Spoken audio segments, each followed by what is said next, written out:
What's going on, you guys? We got to the channel, your boy Big Dog back with another one take review. Then I got one for the Falcon and the Winter Soldier episode 3. Episode 3, in which I'm just convinced that the Marvel heroes or supposed heroes are just bad guys in disguise because they always doing something illegal. And that's pretty much all I'm getting from these Marvel TV shows right now, because you got Wanda imprisoning a whole group of people, and now you got Bucky who's going to free Zemo, the same guy who got him to kill King T'Chaka. I don't want to mess that up. Overall, though, the episode still so great. Like, it still feels so cinematic. Still feels just like you're watching a movie. Because, granted, Sam is not on board with this. Okay, like, you go talk to him, cool. But listen, we can't free Zemo, even though by the time Bucky basically gives him a whole scenario of how they're gonna free Zemo, it's already happened and Zemo's out.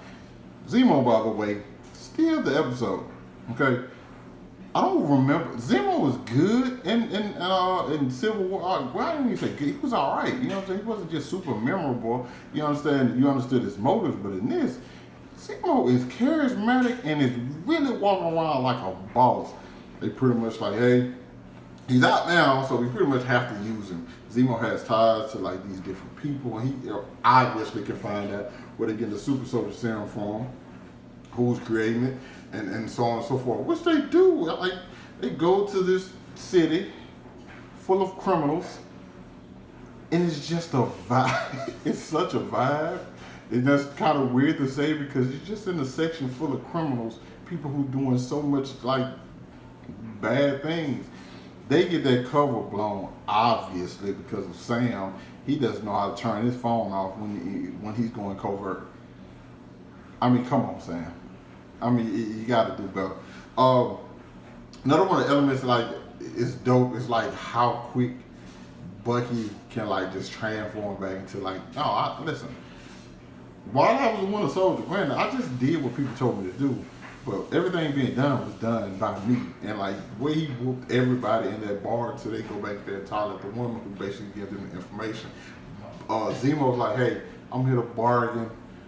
You give me the information I need, you get the Winter Soldier, I can give you the codes, how to control him and all of that. And I'm just like, okay.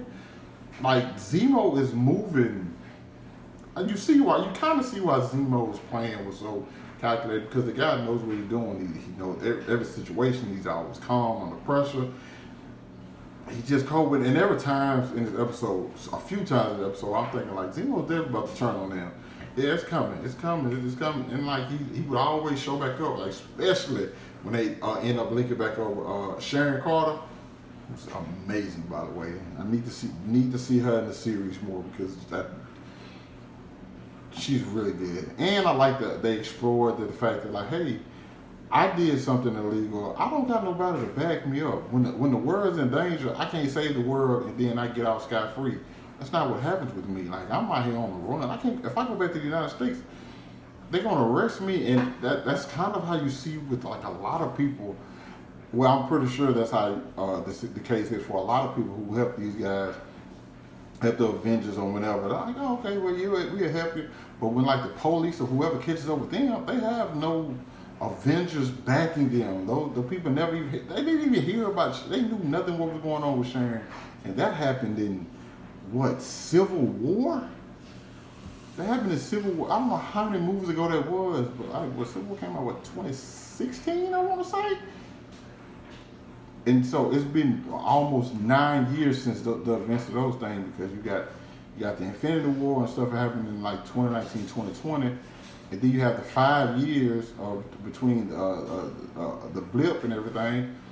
It's like, 9 years ago, like nobody cares about. I was helping Captain America to stop these super soldiers or whatever they was doing. Like, none of that matters. Like y'all didn't come look for me.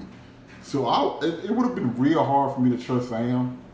True, Sam was on the run for 2 years, but like, eventually, Sam, you still never came and looked for me and helped me out. Like, it's tough. You got that, as well as she's pretty much like, well, I get it. Now I'm in this life of crime. I'm going to enjoy it, and she's doing damn good for herself in her life of crime. Gotta say, crime does pay. Crime does pay. we get to the point where we start seeing what's going on with the flag burners and what's happening with Carly. I think that I don't know. I couldn't quite make it out of her mother or somebody that she loved, and like this tough situation for people who don't have food and everything. She just like, yeah, y'all have still 6 months worth of supplies. Like, y'all just have this stuff sitting on. People need it, and she's starting to get a little bit more dangerous for her tactics. Even the people around her kind of like, what are you doing? Like, the people in there, she's like, it's the only language they're gonna understand. And I figured eventually we get to this point, but I still kind of feel like she's just kind of lost and kind of feel forgotten by the world. So that's kind of why she's doing what she's doing. Still, I understand her motives. It's just that was one of the ones where I was kind of like, okay, I don't know. Then again, you often see heroes doing stuff like that. You don't, you know what I'm saying, you don't really bat an eye, but they're not just murdering innocent people that they have tied up as well. Well, I don't know. The line of innocent and guilty is very, very, very blurred in this show. But nonetheless, like I said, we still have Zemo, where they discovered the person who's Sharon gives them information on the person who's like creating the Super Soldier Serum. They meet up with him. He tells them he had 20 vials of it. Carly stole it. So apparently there may be 20 super soldiers out there, but we only know of 8 right now. And that's 8 that's with Carly. So I'm kind of wondering whether the other 12 are, or did she sell them? Is that she waiting to give them to a certain group of people? So many different things. Or did some people just not pass it? Could have been mentioned in the episode. If it did, my apologies for missing out on it. But it's even weirder because I knew Zemo's mindset still kind of the same, because he even hints at it through this episode. Zemo's still the same person, but they have a common goal. Zemo knew this guy was able to create this serum. I'm not finna let him be able to do it again. I'm taking this player off the board. Granted, Sam and Bucky are mad at him, but it's not really, to me, it's not as big of a deal as them killing people. Because it's not like a code they have where, we're not killing nobody. No, I mean, if you would have left him alive eventually, I think Zemo thought like, hey, you leave this guy alive eventually, you're going to have more super soldiers. Because you're going to get connected with more people, and eventually you're going to come back to this problem again. So I'm just taking them out. Zemo saves them, they get away. Safe house, everything. Sharon's going to do her own thing. I'm hoping she pops back up eventually, maybe in something else. I don't know. I don't know if she's done for the series or what. I did enjoy seeing her. The biggest reveal of this episode, though, is at the end. The people from, well, one of the Dora Milaje shows up. She was the one that was in Civil War. That was accompanying T'Challa. So now we're gonna have to see, like, hey, they came for Zemo.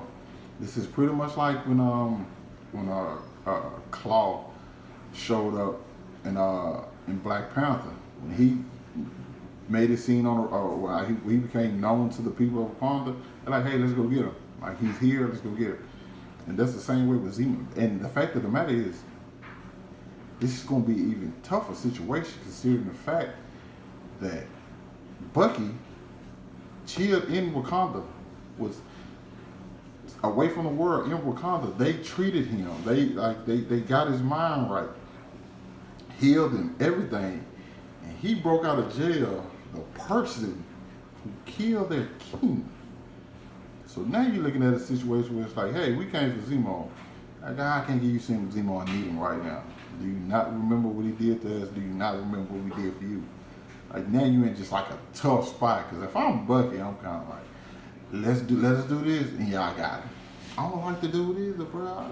You can have him, but it's gonna be real tricky, because I don't think you want the world's most technologically advanced people coming after you,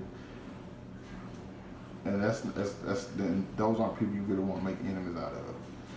So that's probably gonna be super big. I really wonder what they're gonna do with the next episode. Because to me, this episode, it's been laying like things for like other series that we've heard about. Because we're gonna get the Wakanda series, and it seems like, okay, this is like a hint to that. And I feel like we're gonna get some more like ground level stuff. And I seen like we're gonna get stuff with like Sharon maybe, like her exploring stuff with. I'm hoping Florence Pugh character from Black Widow. That's just like a hope of mine. So it's just like a lot of ground level stuff. I feel like it's like branching off, kind of like how the Mandalorian did for Star Wars, where like you get like the Ahsoka, you get the well not Obi-Wan, but like the Boba Fett. You get these little spin-off stuff of these characters that show up in the show for a little bit. And kind of what it feels like to me. But I could be like looking too far into it or deep into it, and this is just, even though it's strictly like contained, still kind of feel like these elements and like gonna branch off to do their own thing. Overall, good episode though. I think I can't say it's the best because they all been very consistent, like how good, like all of them have been like consistently good. Shining point in this episode though was Zemo. Zemo did not realize he was that charismatic. Like he is a cool person. Piece of shit. Piece of shit. It definitely still needs to be, you know what I'm saying, stretched, but hey, can't get mad at him right now. They busted him out, so it is what it is. You guys let me know what you thought about the episode down in the comments. Hit that like button, subscribe to my channel. Thanks for watching the video. Hope you guys staying safe, and I'll catch up with you guys later. Peace.